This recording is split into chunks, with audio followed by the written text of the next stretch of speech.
The film opens November 26th, but like right now, let's welcome Jason Sudeikis and Charlie Day.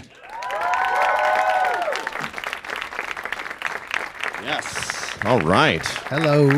When you were taking the first film out, I mean, the success was crazy. $200 million. The film's a huge hit. Yeah. Do you think part of that had to do with the way people hate their bosses in a very particular way now because of the income disparity, executive compensation, all this stuff? Or do you think it's more just hard? People have always hated their bosses. I think people have always hated their bosses. I mean, Judas was like, yo, that dude is suspect. But I got Judas. Hey, I'm not your boss. Yeah, right? I'm not your I got a boss. lot of ideas I'm that just go into the saying. book. You can Yeah. try to put some ideas in. But, give me a gospel, yo. Matthew. All right. but get my back, man. but I think so. But then you're playing an armchair quarterback. I think what people really liked was seeing three guys that maybe they liked from their various TV shows add up to one character, and then they like movie stars and Oscar winners and Jennifer Aniston talking about fucking people and stuff like that. Like, right? Yeah. Like. Let's not be crazy and say that it's based on society's situation, that they're like, I need a way to I need this satirized immediately, otherwise I'm gonna blow my brains out. There's a good release date, and some of the tent poles that summer didn't do as well as they wanted to. Yeah, that's a lot of it too. And it had legs. Love to shiny colors on the poster. Yeah, it's all that stuff. Give it up for those geniuses. People walk towards this shiny. So back to your original. So that was one thing that we thought that they liked, is the three of ours chemistry and the way we sort of played our jazz together. But then also obviously like I said, the other people on that poster, that are all of which that being Jen and Jamie on this poster again. And then because of the success of that first one, both financially and certainly not critics, but like definitely fans, as box office would dictate, they liked seeing we were able to get another double Oscar winner in Christoph Waltz and frickin' Captain Kirk, a bona fide movie star. It's like I'll segue into our clip there. Yeah. The setup for the new movie is they decide to kidnap the son of the head of this big corporation. After he rips us off for $500,000. I mean, not just Right. it all has a dramatic. He deserved to be kidnapped. Yeah. Then there's karma payback here. So let's take a look at that first I'm not clip. defending it. Jason Bateman, ladies and Yeah, he's gentlemen. the funniest. It still makes me laugh. I saw him do that 20 times. Yeah, and he got me every time. Every time. I'm glad I'm not on camera for that. Are you 'cause- kidding me with this? Yeah, he's so He's good the like funniest straight man in the world. I feel like I read scripts and I'll read like a dramatic script and I can kind of get it. Why? and I can Why are see if you it's reading good. scripts? What are you doing? I sneak and I try to see what's coming up Yeah, that's sometimes. true. I get know, you. do Yeah, a I'm little bit with of you. that. And Sleuthing. Investigative journalism. somebody's pitching me a profile of one of you guys. I Yeah. got to see what you're up Yeah, to makes next. sense. I love like it. trying to figure it out. And I have so much trouble reading comedy scripts. They don't, because I feel like I can see the drama a little easier than I can see the comedy on the page. I have trouble reading them too. Yeah, I'm with you. When you see a scene like this, what does it look like that makes you think, okay, we're in the place now where we can make this movie. It's going to be funny. Ooh, Charles. Well, I don't remember where that scene even came from. You know what we did on this movie was we did a lot of rehearsing and actually just sitting with the writer-directors and pitching things. So every scene, we'd already talked about it for weeks and weeks and weeks. Yeah. So Rehearsing has such a weird connotation. yeah. It makes it feel like we show up there dressed in like all black, Yeah. and we explore the space. Yeah, with a and like with a skull. No, we wrote. We sat around a table. well, you the don't three want of to. us. Yeah, and we did some writing with them. So is there a legal implication that I don't know. I'm just trying to take credit. I'm not trying to take credit, but Sean and John were there, the credited writers, and then they typed it all. Yeah, they typed We it just out. said the words that they typed. No, But I that's mean- true. So with the first movie, we were very. It was a very flexible sort of dialogue with what the words were gonna be. Yeah, they put you like in a space. So like writing isn't necessarily dialogue, especially in comedies. It's about like building this tension or this situation, the dramatic arc, if you will. And that's probably why it's pretty unenjoyable to watch, because it also gets modified throughout the process of making the film based on who's playing the parts. Like, we didn't know that Christoph Waltz was going to say yes. Not in our wildest dreams would you think, as you're writing this, okay, this is Christoph Waltz. I mean, you hear that, Bill Murray talk about that in interviews all the time, where he's like, if someone writes a movie for me, I won't read it. It's like, we're not Bill Murray by any means. Maybe if you added us up and, multiplied us by like 12, maybe? I say I'm. You are Bill Murray. Just a little bit better. Yeah. Okay. So there you go. Enough of this guy. Yeah. It's like you need the new Bill Murray. Sure, the newer, smaller. It's like Apple likes to make things smaller and smaller and smaller. That's right. There's a value to that. You're the iMurray. Sure. Yeah. And so like we knew what we were doing, and our characters are sort of compartmentalized into three different parts of like the human psyche, almost, if you will. Like, I'm sort of like the id, and Bateman is like the ego, the one deciding between the super ego. He's the last one to come on board, to kill, to quote his line from the first movie, to kill the bitch. Like it's like so if you're going through, that's our stuff. So if you just put us in a situation, then we can sort of figure out what the lines are, and there's not improvising so much as like riffing on the chord that we're supposed to play. Like, so the metaphor is like a fake book, like when you see, and you know music better than me, but if you see, okay, I play a C here, I play this, that's how I play Blackbird. It's like, dun, dun, dun, dun, dun, dun, dun, dun, something like that. Then we just sort of figure out the fingering. In context, that's we correct. Fingered both movies. Yeah. To climax. As a threesome, Yeah. you've To climax. yeah. To a third act climax. Yeah. And that happens with each part as it's sort of brought in and rolled in, and so it changes throughout each process, both pre-production and the process of actually making the movie, and then a little bit, just tiny bit at the end of it. If you've done your job right, you've made the editor's job hard by giving him lots of options, and then maybe you add a few jokes in ADR wise. But then you have Sean and John, the directors, putting in like the polish of making it feel like a heist movie in the middle of it, like a Steven Soderbergh movie, like Ocean's 11 style. And that's all after the fact. He was explaining it to us in pre-production. We were all kind of like, yeah, I don't know, man, because he hadn't done that in his previous films. Yeah. So then when he shows it to us and we show up and we see the screening of it, we're like, oh, I'll be Yeah, darned, there he it does is. a great He did job it. with that. Yeah. Makes us look cool, like like maybe it gets us some auditions for like some Guy Ritchie movie or something. Oh, Maybe. we'll see. I haven't received those Not emails hold my yet. breath. Yeah. It's both a break in and a break out, Mm-hmm. and so you've got both of those covered. Do you were certain things harder this time around, or certain things easier? Did you find you hit any roadblocks along the way, or you had The plot, the logic of the plot was one that, because all of us are a little bit logic cops, especially Jason, Charlie, and I. Like, and I only mean that in the sense of like it has to make sense to us both emotionally, but then also mentally of how they would do what they would do. I remember us, just one person. I'm just kind a of big like, believer in that. Like you can have people do the most outrageous things as long as you truly understand why they're doing them. Yeah. So and we have the luxury of being able to talk out those plot points among the three of us that you don't maybe get from other films. Yeah. So it's and harder hopefully it's in the entertaining. beginning. In the beginning, we had a lot of long conversations with those guys about how are we going to make a sequel and make it as good as the first one and not fall into those traps. And by the way, for the record, I actually think this movie is better than the first one. I would too. But On the record, and yeah. that's not just me. And Bateman does too. Yeah, we just got done not doing just press. trying to sell it. Yeah. I think we have a great clip that will show some of that. The clip is hilarious. That we're all in the same room clip. Okay. We'll do clip number 2.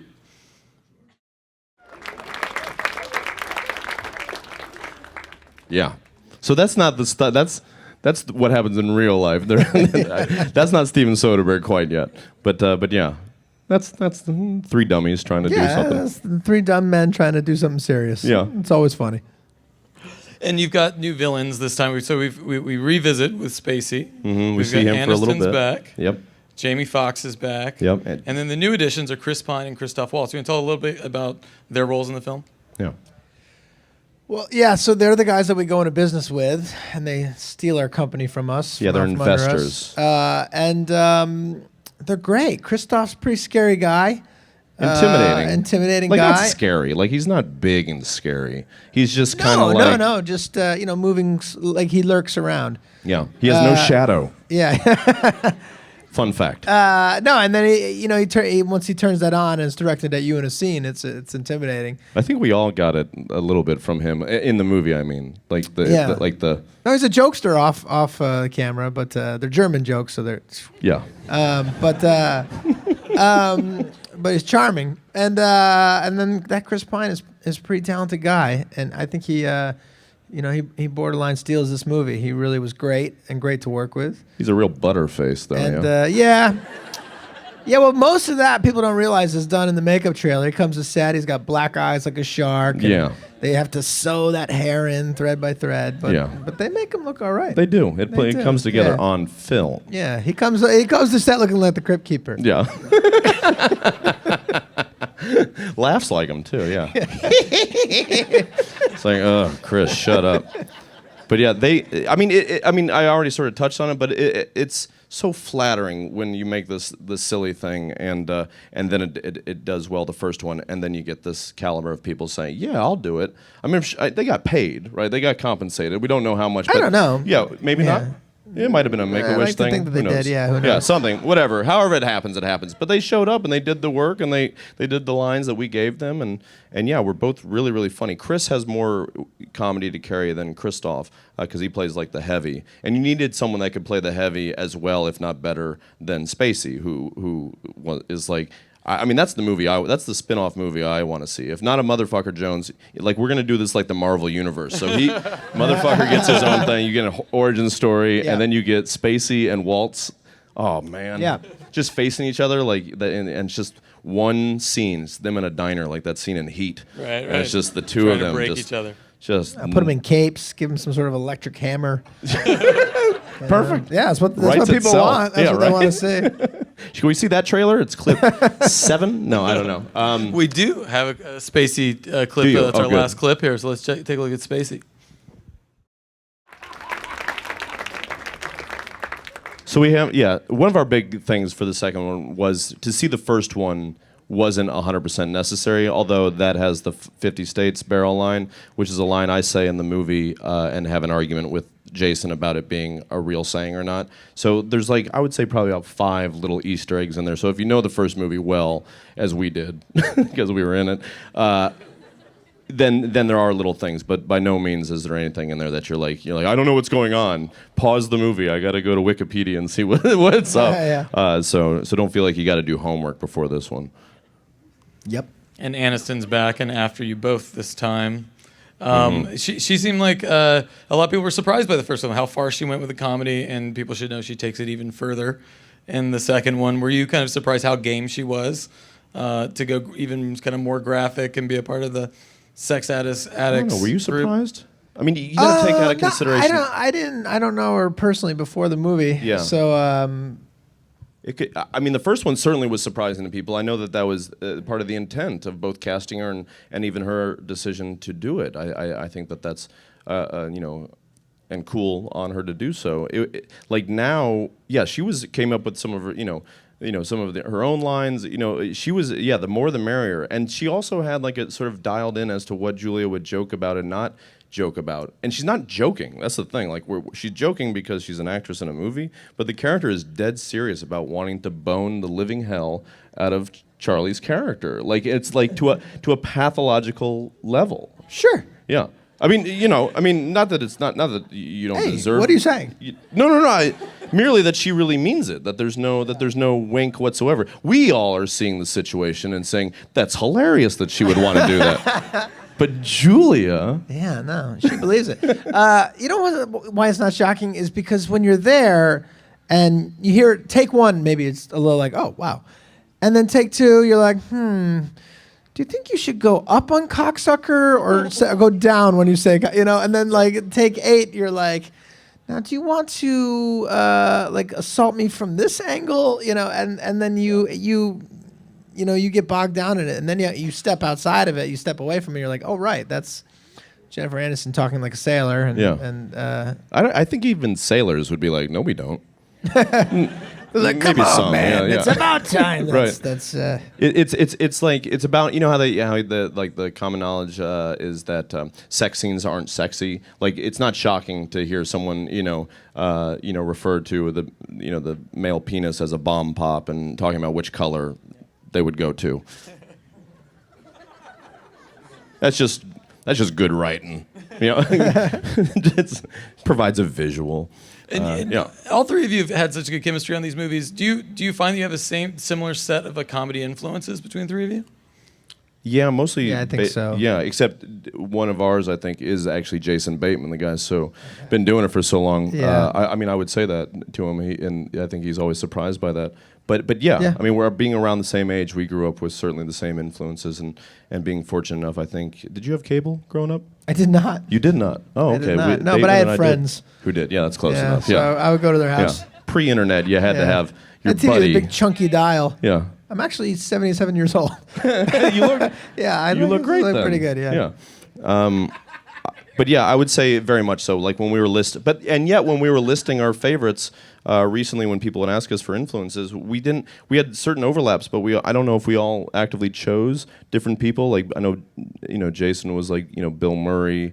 I mean, I'm in the Eddie Murphy, Chevy Chase camp. You would be Woody Allen, and Yeah. and But I'm not gonna. I mean, I made a joke earlier, but Bill Murray's my hero. You right, know, like right. So like- we were just saying different Yeah. things to be good interviewees. yeah, but You we don't have all to do kind that of grew here. up watching the same movies and television, and Yeah. yeah. Yeah. So yes. Another long, Mm-hmm. slow reply. Have you had when you're talking about your bosses on set, right? I know you get the question of like, hey, did you have terrible bosses before and all of that? So, but in terms of being on set and working with directors, is there a difference between sort of a good producer boss, bad producer boss, good direct? Like when you're working on a show, say for a long time, what And you makes are a the good boss. Yeah, and You you are the actually- yeah, boss. yeah. What have you learned from that experience? Are there things you There's definitely good and bad, Yeah, I would like- say. Yeah. don't try to? I know there's times where we've been good, using Sonny as an example, where we've been good at being a boss, and times where we haven't. Where, I think a good boss really collaborates and communicates, and sometimes you do that well, and then sometimes you don't, and it doesn't work out with whatever employee you're working with. And I'll look back on a few of those circumstances and be like, oh gosh, I wish we'd kind of slowed down and communicated a little bit better. But in terms of me having bad bosses, I haven't had too many experiences not. really with that. Yeah. I mean, on set or off. Yeah, definitely a good producer, bad producer. I mean, Christine Vachon, who Killer Films, amazing movies like any of Todd Haynes' movies or Boys Don't Cry. I remember reading her book that a good producer follows the talent, and and he's never said it to me because I'm not allowed to talk to him. But I feel like Lorne Michaels has done the same thing,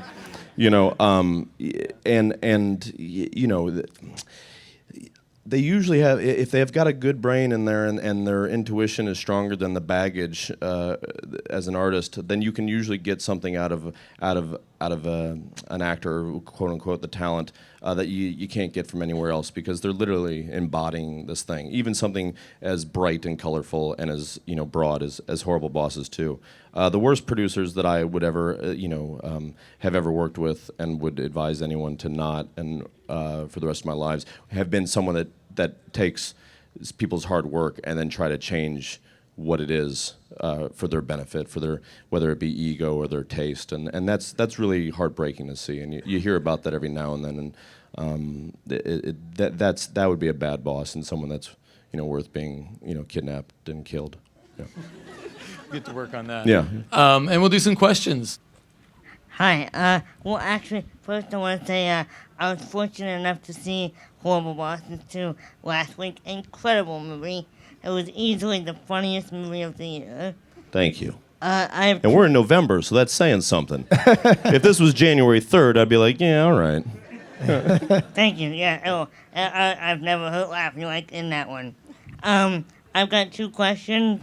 One, was the one scene that if there's one scene that you had to pick from, what was the hardest to get through without laughing?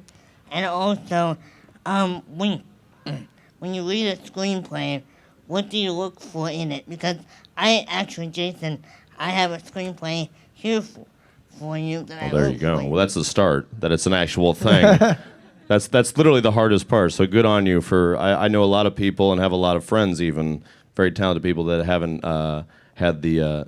I'll say it, the balls to actually sit down and actually finally type it up. So I think that's awesome. So that's on your side of things, that's the second hardest that. part. Yeah, right? I mean, Yeah, a lot of people are writers. What have you written? Well, I got this idea. yeah, you've written something, so that's awesome. The hardest scene for me, in my opinion, was when, and again, you saw a little bit of it, is when we are cracking the plot for how we're going to handle the drop, because that's what we surmise in the movie. That's when most people get caught in movies. We reference other movies in there, and you had Charlie and Jason and I getting to act like action heroes with like sweeping camera shots, again, something you would see in Ocean's 11.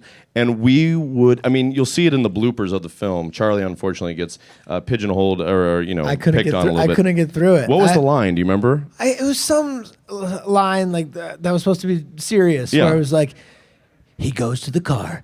And Yeah. these guys just would not. We're off stop camera, laughing just like at me. laughing every time he's trying to be an action star. Meanwhile, Chris Pine nailed it. Yeah. Like we're just like, oh. These two wouldn't take me Prick. seriously, so We didn't take ourselves seriously, No, but you had a real hard time. I didn't take myself seriously. No, I couldn't none get of through us it. did. So I actually asked them to go to lunch, and then came back and shot it with the director with you two guys. Which down we in didn't the know room. about until Yeah. about a week ago. He told us this story. It was just 'cause one people were line. I asking couldn't us. say it if you Yeah. guys were around. Because we're Just like get we're rid of behind them. there going. Yeah. And I'm like running my iPhone, trying to like get pictures of him, or like video of him just breaking. Yeah. And so it's not a funny scene at all. If but I ever it's- do a drama, I won't invite you. to the premiere, I'll invite you to the premiere. I'll take it. Big fans of the animation movies. You've been Monsters University, Lego Movie, and Epic.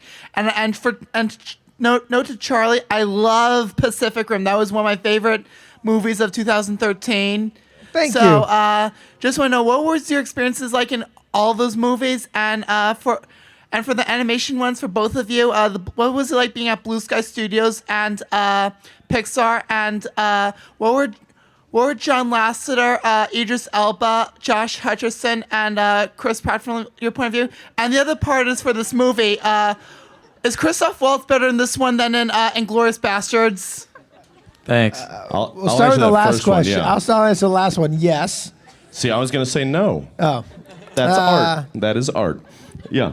Wow. I would say thank you for the compliments on Pacific Rim and Monsters University and Lego. I can take complete and total credit for all of that. Liar.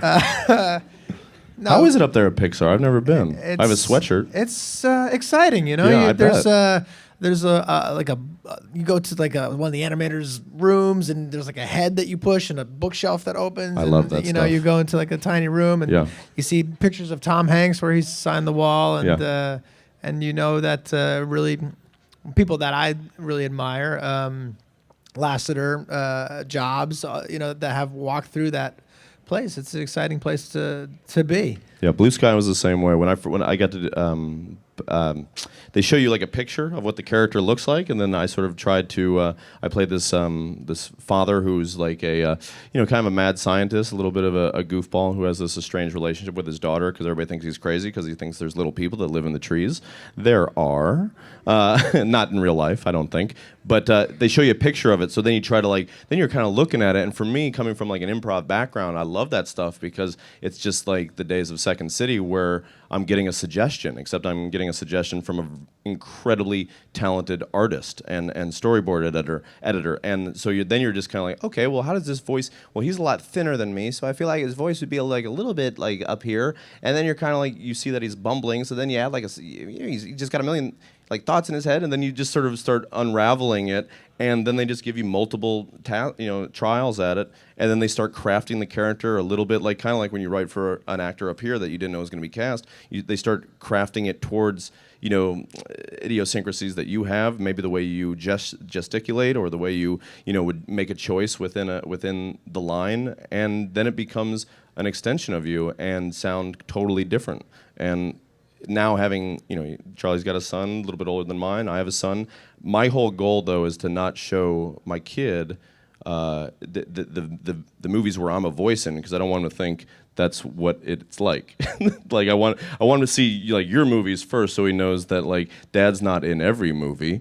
Like it's not like it's it's a surprise and special that I happen to He be won't in this connect thing. the dots. My kid He has won't? no. He has an art from Monsters. Yeah. Because they gave me a bunch of like toys and it talks. You Right. know, it's just like I can't go back to jail. But or it's your whatever. voice? It's my voice, and he's like, oh, that's interesting. You know, like, he doesn't connect. Do you do a the two. different voice? I haven't seen Monsters University. Is it different than your I own? can't do a different voice if I listen to this. Yeah, that's true. Yeah, that's what they pay for. No, I thought I did, and then I saw it. I'm like, that's just my voice. Oh, I didn't Idris meet is any of those wonderful. guys. I haven't met any of them. I didn't meet Josh or anybody. You do it in a never room met all by Josh. yourself. Idris is a wonderful guy. Yeah. Hi, my questions are for Charlie. I'm a huge Always Sunny fan, right. like forever. And I was wondering how it was, like you play Charlie Kelly, who relentlessly pursues the waitress. And in this movie, you get the flip side of that, where you have Jennifer Aniston jumping on you. And I was wondering how that dynamic, like how it's fun to switch that. Also, we see more of Dr. Newt because I was him for Comic-Con. You were Dr. Newt? Yes. Let me take a little look at this. How'd she do? How's That's pretty the good. cats. Unless you got the scars and the tie. I really didn't think about that with the difference between Charlie, you know, his desire for the waitress and Jen's desire for Dale. Julia's Julia, desire. Yeah. thank you, thank you. Jen's desire for Charlie. Here he goes. They're This is off to acting, dreamland. yeah. Yeah, I guess it was nice. You know, 10 years of playing someone that repulses women. You know, it was nice just to get a little to get it the other way. Shows you have range. Yeah, right. Question You on know? this. Right. First of all, I just wanted to really say thanks because I have a serious medical condition, and I was really feeling down, and then I found Horrible Bosses a while ago, and I've seen it like probably 20 times since, and it always just lifts me up, and I've got some big stuff going on tomorrow. Don't know if it's good, don't know if it's bad, so I always just watch the movie, and I just wanted to say thanks for making it. Absolutely. Yeah, you're welcome. So first for my question, I was just wondering, when you made the movie, did you ever, like, there were a lot of comedies, but did you ever see it becoming such a big cult following that it would attract children, it would attract everybody? I didn't see it attracting children. I did. How old are you? 14. Yeah. See, Yeah, like that's passable. See, That's like, all yeah, right. like That's all right. I went to go see Beverly Hills Cop when I was 9. Yeah. So like, I know people who've seen it who are like 8, 10. yeah. And they're great. they're all in prison, right? It's All those. like, yeah. All the yeah, isn't that crazy? I didn't. I love it. I mean, Yeah, I love the first I'll half of your take it. question. That means the world to us. It Same really here. does. It like I wish you the best of luck with Me too. everything tomorrow. And know that those people usually, for the most part, know what they're doing. So good on you for getting out there. But like, the fact that I love it. I love that little kids, like 14 to 8, go see things where we say shit, piss, and all that stuff. Yeah. I love it because It's how I learned to be a man. Yeah, really. I was Yeah. the oldest. I had 2 younger sisters, and my older brother, was Michael Keaton and Bill Murray and all the guys that were Eddie Murphy. It was TV, it was movies, and it whatever trouble you're going through, it gets better. Like that's just not just for Yeah.